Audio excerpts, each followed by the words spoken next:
आस्ताना हज़रत ख्वाजा बाक़ी बिल्लाह नक्शबंदी रहमतुल्लाह अलैह के छोटे शहज़ादे हज़रत ख्वाजा अब्दुल्ला रहमतुल्लाह अलैह का है। आप अपनी स्क्रीन पर देख रहे हैं, ये हज़रत ख्वाजा बाक़ी बिल्लाह नक्शबंदी रहमतुल्लाह अलैह का मज़ार मुबारक है और उन्हीं के बराबर में ये मस्जिद है और यही मस्जिद से लगा हुआ हज़रत ख्वाजा अब्दुल्ला नक्शबंदी मुजद्दिदी रहमतुल्लाह अलैह का आस्ताना है। बड़ी अहम तारीख़ है हज़रत ख्वाजा अब्दुल्ला नक्शबंदी रहमतुल्लाह अलैह की। एक तो ये है कि हज़रत ख्वाजा बाक़ी बिल्लाह नक्शबंदी रहमतुल्लाह अलैह के बेटे हैं, शहज़ादे हैं। और ये बात मैं आपको बता दूं कि जब 6 महीने के हुए हज़रत ख्वाजा अब्दुल्ला, तो बाक़ी बिल्लाह की जो बीवी थी यानी ख्वाजा अब्दुल्ला की जो माँ थी, वो अपने शहज़ादे को हज़रत ख्वाजा बाक़ी बिल्लाह की बारगाह में लेकर के हाजिर हुई और वो अर्ज़ करने लगी कि आप अपने इस बेटे के बारे में ये दुआ कर दें कि अल्लाह रब्बुल इज़्ज़त इनको इनके नाना ख्वाजा याकूब की तरह बना दे। तो हज़रत ख्वाजा बाक़ी बिल्लाह नक्शबंदी रहमतुल्लाह अलैह ने अपने इस शहज़ादे के लिए फ़रमाया कि ये मौलाना अब्दुल रहमान जामी की तरह होगा और अल्लाह रब्बुल इज़्ज़त ने फिर वो बरकतें भी अता फ़रमाई हज़रत ख्वाजा बाक़ी बिल्लाह नक्शबंदी रहमतुल्लाह अलैह के छोटे शहज़ादे को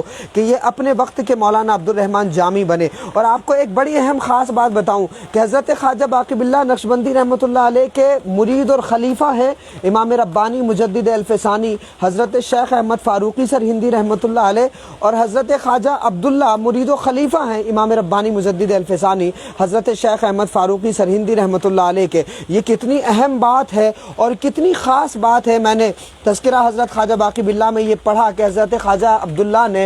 मुजद्दिद अल-फ़सानी इमाम रब्बानी से फैज़ हासिल किया, वहाँ रहे बाज़ाब्ता सरहिंद शरीफ में हज़रत ख्वाजा अब्दुल्ला जो है वो अपने पीरो मुर्शिद अपने पीरो मुर्शिद की बारगाह में रहे, यानी अपने वालिद साहब के जानशीन और उनके मुरीद की बारगाह में रहे। आप देखिए कि ये सूफियाना रिवायत है कि अल्लाह रब्बुल इज़्ज़त ने अलग अलग फ़यूज़ व बरक़ात अलग अलग लोगों को दिए होते हैं। तो हज़रत ख्वाजा बाक़ी बिल्लाह ने जो अहलियत हज़रत इमाम रब्बानी मुजद्दिद अल-फ़सानी शेख अहमद फ़ारूक़ी सरहिंदी रहमतुल्लाह अलैह में देखी थी, उसी अहलियत का नतीजा था कि ख्वाजा बाक़ी बिल्लाह के शहज़ादे भी इमाम रब्बानी से फ़यूज़ व बरक़ात हासिल करते हुए नज़र आते हैं। दूसरी अहम बात यह है कि हज़रत इमाम रब्बानी का मसला तो यह है कि इन्होंने जो है तो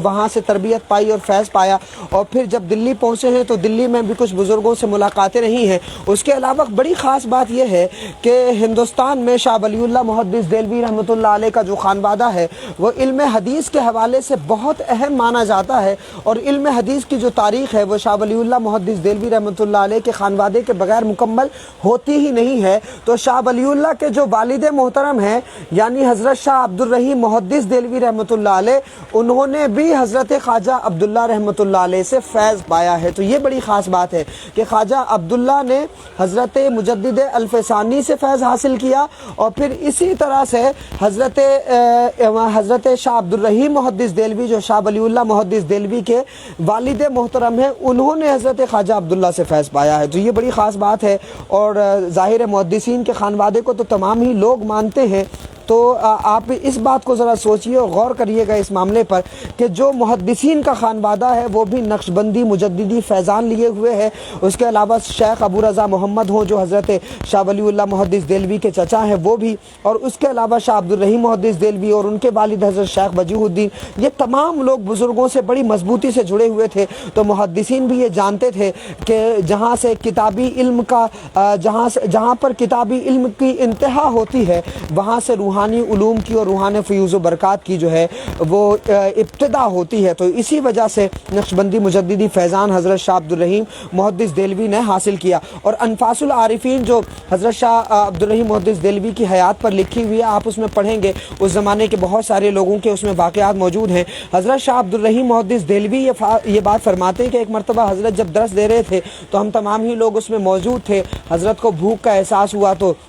घर में पूछा कि खाने के लिए कुछ है, तो बताया गया कि जी थोड़ा बहुत है, बच्चों के लिए बनाया था। तो हज़रत ख्वाजा अब्दुल्ला उस खाने को मंगाते हैं और वो थोड़ा सा खाना था, एक आदमी के लायक था, लेकिन हज़रत शाह अब्दुल रहीम मुहद्दिस देलवी ने लिखा है अनफासुल आरिफीन में ये मौजूद है कि वो खाना दिखने में एक आदमी के लायक था, मगर जब खाने बैठे तो 3 लोगों ने सैर हो करके खा लिया और फिर भी प्याले में खाना बाकी था। तो ये अल्लाह वालों की करामतें हैं और उन्होंने लिखी हैं جن کو سبھی مانتے ہیں، یعنی تمام مکاتب فکر کے لوگ اور تمام مسلکوں کے لوگ محدثین کے خانوادے کو مانتے ہیں، تو انفاس العارفین میں یہ بات درج ہے، آپ اس کو پڑھیے گا، اور اگر اللہ والوں سے ذرا سی بھی دوری ہو تو ان واقعات کو پڑھ کر کے، محدثین کے حوالوں کو پڑھ کر کے ضرور ان واقعات میں دلچسپی لے کر ان بزرگوں کے قریب آئیے، کیونکہ جو اللہ والوں سے محبت کرتا ہے اللہ رب العزت اس بندے سے پیار کرتا ہے، اور جو خدا سے دشمنی کرتا ہے اللہ رب العزت اس سے اعلان جنگ فرماتا ہے۔ تو اللہ رب العزت نے ہمارے تمام دیکھنے والوں کو اپنے محبوب بندوں کی محبت کے لیے چنا ہے۔ ہم سب کو مبارکباد پیش کرتے ہیں۔ یہ ہندوستان تو ایک ایسا ملک ہے کہ جہاں سلسلہ قادریہ، سلسلہ چشتیہ، نقشبندیہ، مجددیہ، سہروردیہ، ابوالعالیہ، کتنے سلاسل ہیں اس ملک میں، ہر جگہ بزرگان دین، ہر جگہ اولیاء اللہ، ہر جگہ صوفیاء۔ اگر ہم ان کی تاریخ کو پڑھیں، ان بزرگوں کی کہانیوں کو پڑھیں، تو جو انسانیت اور جو مانوتا ہمارے اندر سے ختم ہو رہی ہے، اور ہم بظاہر ہی حلیے کے مسلمان نظر آ رہے ہیں اور باطن ہمارا مسلمان نہیں ہے، ان بزرگوں کی تاریخ کو اگر ہم پڑھیں گے اور ان بزرگوں کے رویوں اور کردار کو ہم پڑھیں گے تو انشاءاللہ ہمارے اندر جو ہے وہ ہماری روح اسلامی ہو جائے گی، اور ہمارے اندر کا جو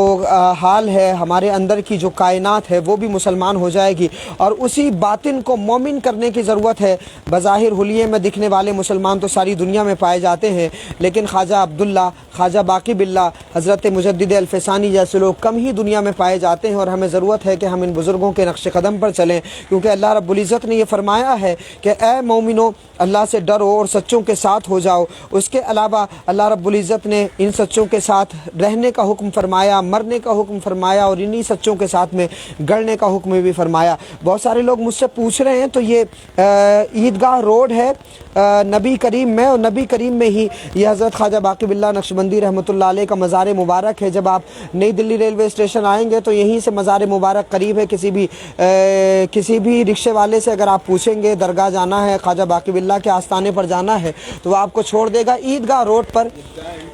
عیدگاہ اینڈ قطب روڈ ہے یہ، تو یہاں پر ہی آستانہ ہے، روڈ پر ہی حضرت کا آستانہ ہے، تو یہاں پر آپ آ سکتے ہیں۔ تمام لوگ جو ہمیں دیکھ رہے ہیں، سرحد کے اس پار ہوں یا سرحد کے اس پار ہوں یا دنیا کے کسی بھی خطے سے ہمیں دیکھ رہے ہیں، اگر آپ بھی نقشبندی مجددی ہیں تو ضرور ارشاد فرمائیے گا، اور یہ بھی بتائیے گا کہ آپ کا سلسلہ کیسے حضرت خواجہ باقی باللہ تک پہنچتا ہے۔ بہت شکریہ ہمارے ساتھ میں جڑنے کے لیے۔ السلام علیکم ورحمۃ اللہ۔